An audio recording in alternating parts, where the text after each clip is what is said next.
Polonia nunca perderá su carácter nacional, está demasiado profundamente marcado. Piotr Kropotkin. Las relaciones entre Rusia y Polonia siempre han sido complicadas. Durante varios siglos seguidos lucharon ferozmente por el papel dominante en Europa del Este y lo hicieron con éxito variable. A inicios del siglo XVII, tropas polacas entraron en Moscú y casi ponen a su candidato en el trono ruso. A mediados de ese siglo, el zarato de Moscú le quitó a Polonia las tierras del este de Ucrania, lo que marcó el inicio del Imperio ruso. El siglo XVIII fue un periodo de decadencia para el Estado polaco y terminó en una catástrofe con las particiones de la mancomunidad polaco-lituana, tras las cuales los polacos perdieron su estado por más de un siglo. Polonia se convirtió en parte del Imperio ruso y solo pudo recuperar su independencia después de la Revolución de Febrero. En este episodio les contaré cómo vivían los polacos bajo el dominio de los zares rusos, qué sucedía en ese periodo en las tierras polacas y cuán fuerte era la opresión de los invasores. Analizaremos cómo los polacos lucharon por su independencia, los levantamientos polacos y el destino de los insurgentes. Soy Semyon e inauguro la sección Cómo vivían. Comencemos.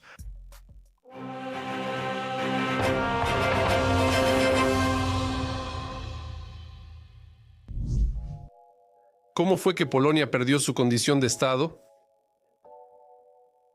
La mancomunidad siempre fue una república nobiliaria, donde el poder del rey era muy limitado más que nominal.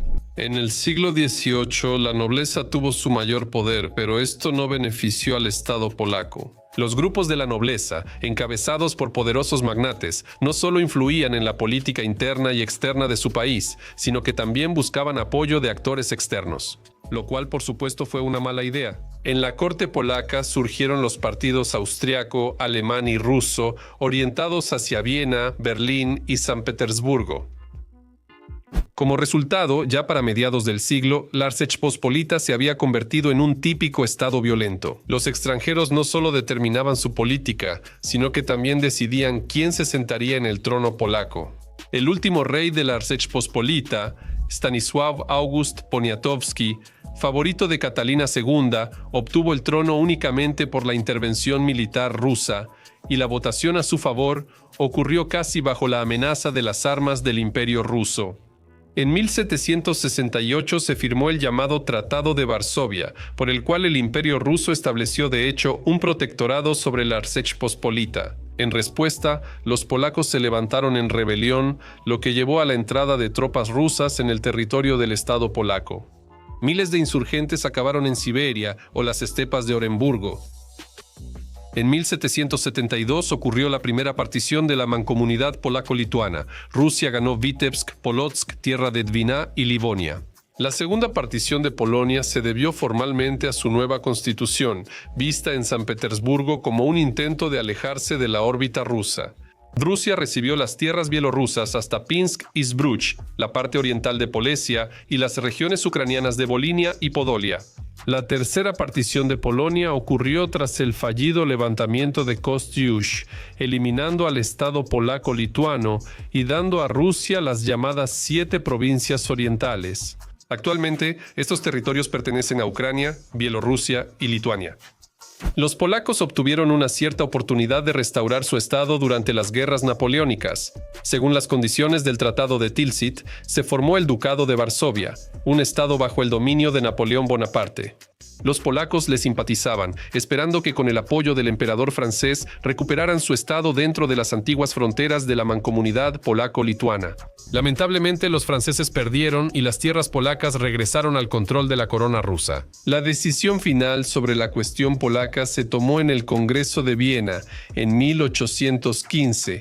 Una parte significativa de las tierras de la mancomunidad, junto con Varsovia, pasó a formar parte del Imperio ruso. Como reino de Polonia, el emperador Alejandro I asumió como rey de Polonia. Así comenzó una nueva etapa en la historia de Polonia. La vida bajo la sombra del águila bicéfala. El reino de Polonia bajo Alejandro I. Lo primero que hizo el Imperio ruso tras anexar el reino de Polonia. Esto revocó el Código Napoleónico, pero los polacos obtuvieron una constitución, algo inalcanzable en Rusia. Según esta, Polonia se convertía en una monarquía hereditaria, unida para siempre al Imperio ruso. En el Reino de Polonia seguía existiendo el Sejm. El zar ruso era formalmente jefe del ejecutivo, pero en la práctica gobernaba su virrey con su consejo. El idioma oficial permaneció y los habitantes practicaban libremente el catolicismo. En 1817, los campesinos polacos quedaron libres de muchas obligaciones y en 1820 la corvea se sustituyó por un impuesto. Polonia pudo mantener su ejército, con varios veteranos de las guerras napoleónicas. Se puede decir que Alexander I fue muy leal hacia Polonia y realmente intentó integrarla en el Primero Imperio ruso. Es difícil explicar los motivos del emperador. Tal vez intentaba agradar a la Europa liberal o ganarse la reputación de ser un gobernante misericordioso, o quizás simplemente quería ver cómo era ser un monarca constitucional. Pero la sociedad rusa, y especialmente su élite, percibía a los polacos de manera hostil, considerándolos agitadores peligrosos. Eran jacobinos. Alejandro I buscó atraer a las élites lituanas y polacas al servicio estatal. Los polacos integraron el Senado imperial y algunos ocuparon altos cargos, como Adam Czartoryski, amigo cercano del emperador, miembro del comité no oficial y ministro de Asuntos Exteriores. Este fenómeno no se volvió masivo porque la nobleza polaca despreciaba a los nuevos señores y se consideraba culturalmente superior. Cabe decir que el gobierno de Alejandro I fue un periodo de auge económico para el Reino de Polonia. Se observó un progreso significativo en el comercio, la agricultura y la industria, y ante los industriales y comerciantes polacos se abrió el enorme mercado del imperio. Los impuestos bastaban para pagar puntualmente sueldos de funcionarios y ejército. La población del país aumentó hasta 4.5 millones de personas. A inicios del siglo XIX floreció la cultura polaca. Aleksander Orlowski y Józef Juleszkiewicz creaban arte y Adam Mickiewicz escribía sus poemas destacados. Comenzaba el ascenso de la estrella de Chopin. En todo el país se abrían nuevas escuelas, universidades y centros artísticos.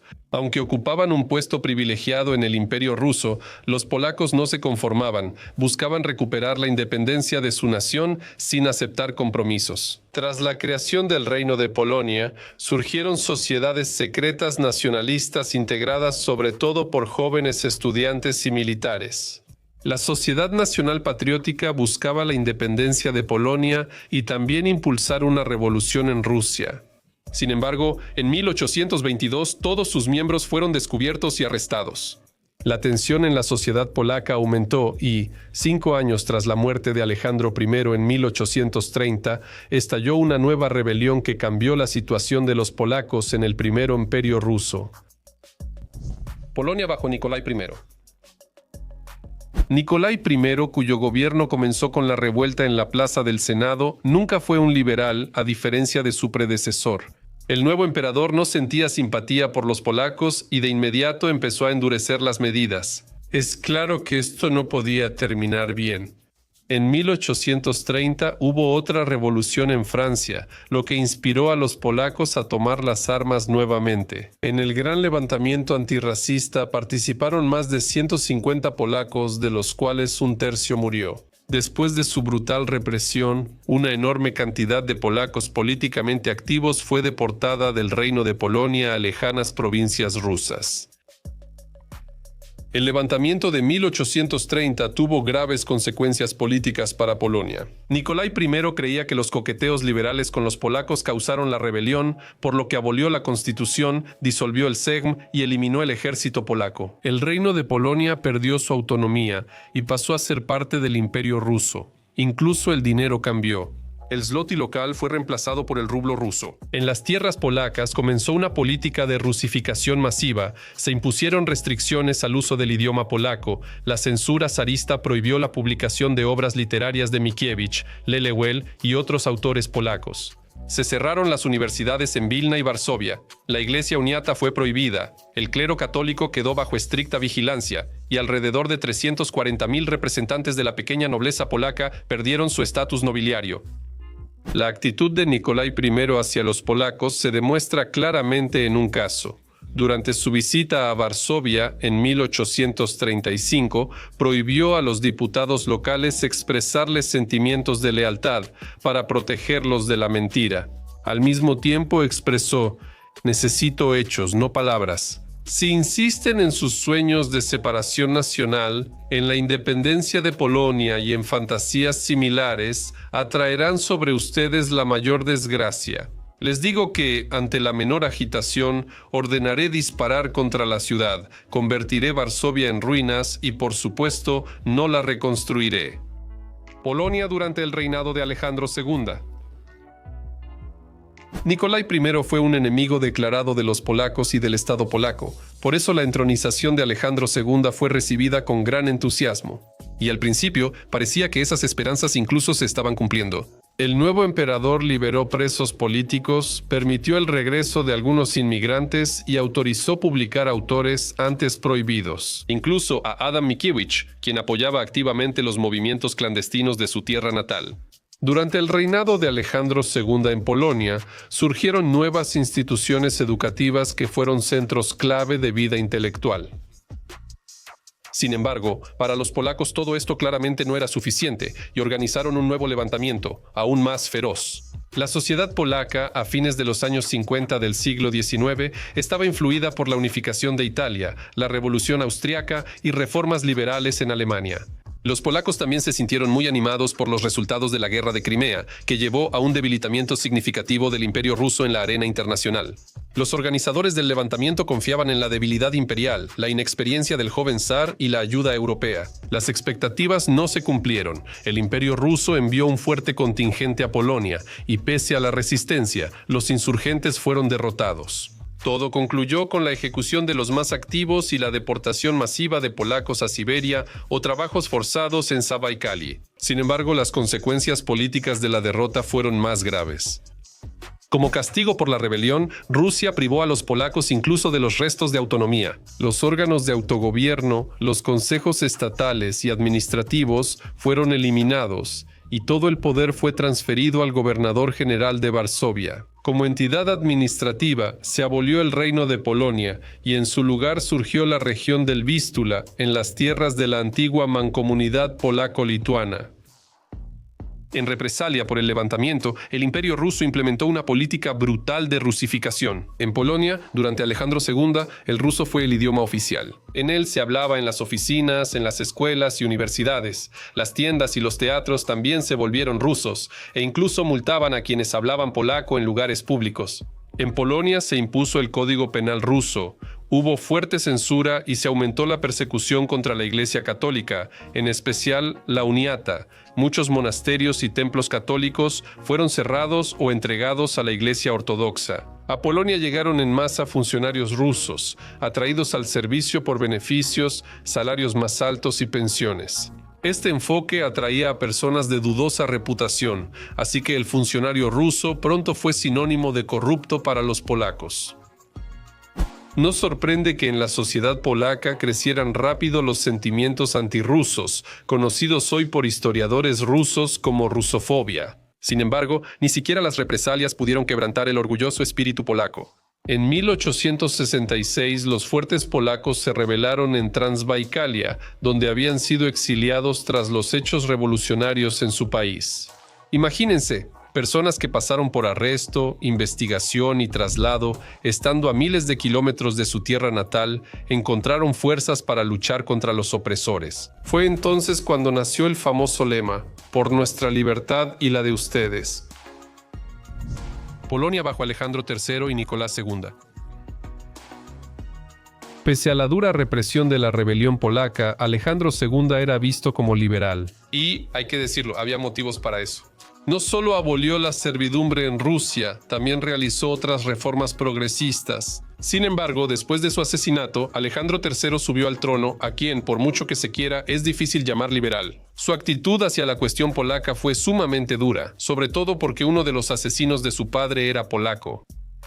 Durante el reinado de Alejandro III, la política de rusificación de Polonia no solo continuó, sino que se intensificó. El idioma polaco fue eliminado de los programas educativos, y los nombres de las calles y los letreros de las tiendas se escribían solo en ruso. A la Iglesia Católica se le prohibió construir nuevas iglesias o restaurar las antiguas sin un permiso especial, y los seminarios tenían restricciones severas para admitir alumnos.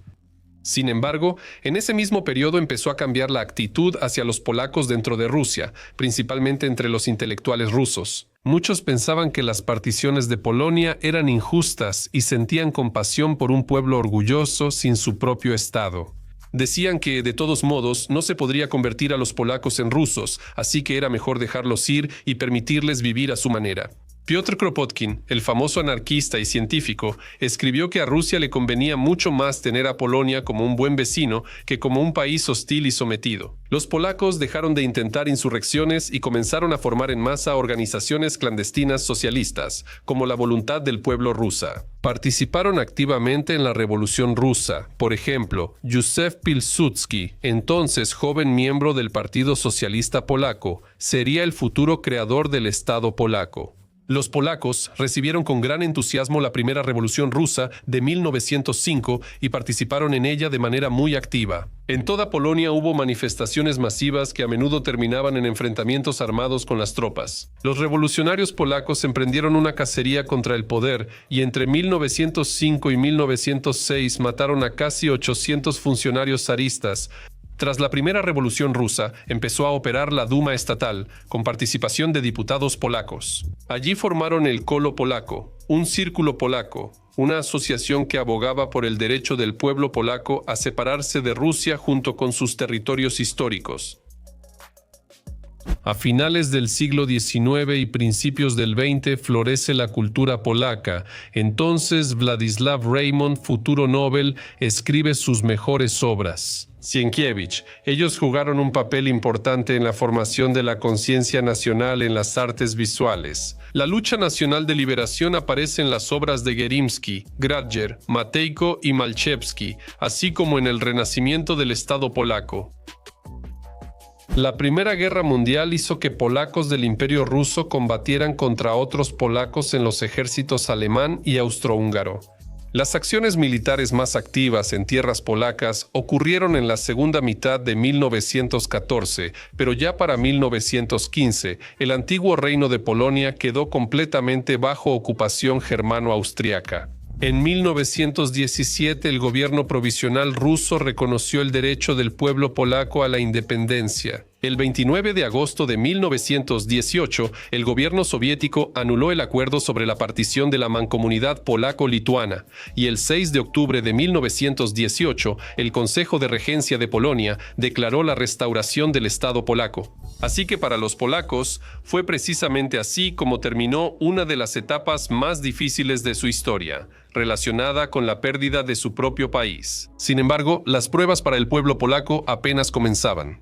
Por delante les esperaba la guerra con la Rusia bolchevique, la heroica defensa de Varsovia, otro reparto de Polonia, esta vez entre Stalin y Hitler, Katyn, la ocupación alemana más brutal y casi medio siglo como satélite del Imperio Soviético.